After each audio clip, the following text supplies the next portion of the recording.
बाबा, पप्पा, डॅडी बोलायला, ऐकायला किती छान वाटतं ना. पण आपण कधी कधी मुद्दामून जाणून बुजून त्यांना बाप या नावानेच संबोधतो. आज अशाच एका बापाची कहाणी. आई घराचे मांगल्य असते तर वडील घराचे अस्तित्व असतात. पण या अस्तित्वाला आपण कधी समजून घेतले आहे? त्यांच्याविषयी अजून तरी फारसे चांगले बोलले जात नाही. लोकांनी वडील रेखाटलेले आहेत, तेही तापट, व्यसनी, चिडखोर, भांडखोर, मारझोड करणारे असे वडील असतील ही 1 ते 2%. पण बाकीच्या चांगल्या वडिलांबद्दल काय? आईकडे अश्रूंचे पाट असतात.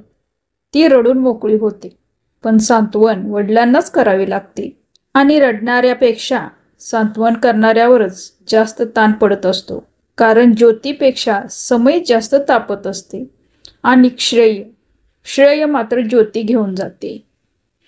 रोजच्या जेवणाची सोय करणारी आई आपल्या लक्षात राहते. पण आयुष्याच्या शिदोरीची सोय करणारा बाप आपण किती सहज विसरून जातो. आई सर्वांसमोर मन मोकळेपणाने रडून दुःख व्यक्त करते. पण रात्री उशीत तोंड खुपसून मुसमुसतात ते आपले वडीलच असतात. स्वतःचे वडील जरी वारले तरी त्यांना रडता येत नाही. कारण लहान भावंडांना धीर देणे, कुटुंबाला आधार देणारे पण तेच असतात. पत्नीने अर्धावासात सोडले तरी स्वतःला आवर घालत मुलांच्या अश्रूंना आवर घालणारे वडीलच असतात. जिजाऊने शिवबांना घडवले असे अवश्य म्हणता येईल. पण त्याचवेळी शहाजीराजेंची ओढाताण लक्षात घ्यावी. देवकी यशोदेचे कौतुक अवश्य करावे. पण त्याचवेळी भरपुरात डोक्यावरून पुत्राला घेऊन जाणारा वासुदेव आठवावा. राम हा कौसल्यपुत्र अवश्य आहे. पण पुत्रवियोगाने तडफडून मरणारा बाप राजा दशरथच होता. वडिलांच्या टाच्यात झिजलेली चप्पल आणि फाटलेले बनियन पाहिले की कळते की नशिबाची भोकं त्यांच्या बनियनला पडली आहेत. त्यांचा दाढी वाढलेला चेहरा त्यांची काटकसर दाखवतो. मुलांना कपडे घेतील, बायकोला साडी घेतील, पण स्वतः मात्र जुनेच कपडे वापरतील. मुलगा सलूनमध्ये 100 रुपये खर्च करतो, मुलगी पार्लरमध्ये 200 रुपये खर्च करेल. पण त्याच घरातील बाप मात्र दाढीचा साबण संपला तर आंघोळीच्या साबणाने दाढी करतील. कधी कधी तो ही नसेल तर पाणी लावून दाढी खरवडतील. बाबा कधी आजारी पडले तर कधी डॉक्टरकडे जात नाहीत.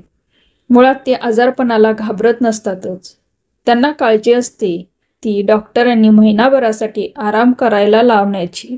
कारण मुलीचे लग्न, मुलांचे शिक्षण, घरातील सर्व खर्च याची काळजी असते. कारण घरात उत्पन्नाचे साधन ही फक्त तेच असतात. ऐपत नसली तरी सर्व खर्चात काटकसर करून मुलाला मेडिकल, इंजिनिअरिंग यासारख्या महागड्या शिक्षणाचा खर्च सोसतात. महिन्याचा पगार झाला की सर्व खर्चात बचत करून, काटकसर करून पहिला मुलाला त्याच्या शिक्षणासाठी पैसे पाठवतात. खरे तर सर्वच मुले नसले तरी बरीच मुले या पैशातून शिक्षण कमी आणि मौजमस्तीच जास्त करतात. मित्रांना पार्ट्या देणे, सिनेमे पाहणे या सगळ्यात आपल्याला पैसे पाठवणाऱ्या वडिलांची टिंगलटवाळी करत असतात. हीच मुले एकमेकांना वडिलांच्या नावाने हाक मारणे, त्यांच्या स्वभावाची टर उडवणे असले प्रकार चालू असतात. ज्या घरात वडील आहेत त्या घराकडे कोणाची वाकडी नजर करून पाहण्याची हिंमत होत नाही.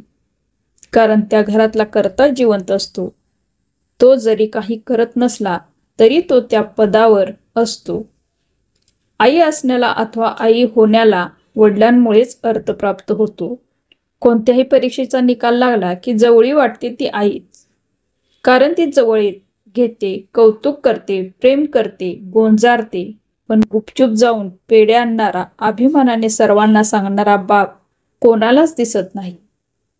चटका बसला, ठेच लागली, फटका बसला तर तोंडातून आपसुकच आई हा शब्द बाहेर पडतो. पण एखादा मोठा रस्ता ओलांडताना अचानक जर एखाद्या ट्रकने जोरात ब्रेक मारून मोठे संकट टाळले तर त्यावेळी आपण बाप रे असेच म्हणतो. छोटी छोटी संकटे आई सोसती हो, पण मोठी वादळी पेलताना बापच आठवतो. काय पटतंय काय? एखाद्या मंगल प्रसंगी अखंड कुटुंब सहभागी होत असते, पण जर एखादा मयत झाला तर बापालाच जावे लागते. मुलाच्या नोकरीसाठी साहेबांपुढे लाचार होणारा बाप, मुलीच्या स्थळासाठी उंबरे झिजवणारा बाप, घरच्यासाठी स्वतःच्या व्यथा दडपणारा बाप, खरंच किती ग्रेट असतो बाप. वडिलांचे खरे महत्त्व त्यांनाच कळते ज्यांचे वडील लहानपणीच जातात आणि घराच्या सर्व जबाबदाऱ्या पेलाव्या लागतात. एक एक गोष्टीसाठी त्यांना तरसावं लागतं. तेच वडिलांचे महत्त्व समजतात. वडिलांना समजून घेणारी एकमेव व्यक्ती असते ती म्हणजे त्यांची मुलगी. सासरी गेल्यावरही अथवा घरापासून दूर असताना ही फक्त फोनवर बोलताना वडिलांचा आवाज जरी बदलला असला तरी त्यावरून 17 प्रश्न विचारेल, त्यांची विचारपूस करेल. वडिलांना खऱ्या अर्थाने ओळखते ती त्यांची मुलगीच आणि वडिलांना जपणारी, त्यांची काळजी करणारी ही मुलगीच असते. आणि एवढीच अपेक्षा एक वडील सर्वापासून करत असतो. असेच माहितीपूर्ण व्हिडिओ पाहण्यासाठी व्हिडिओला लाईक करून चॅनेलला सबस्क्राईब करा. धन्यवाद. श्री स्वामी समर्थ.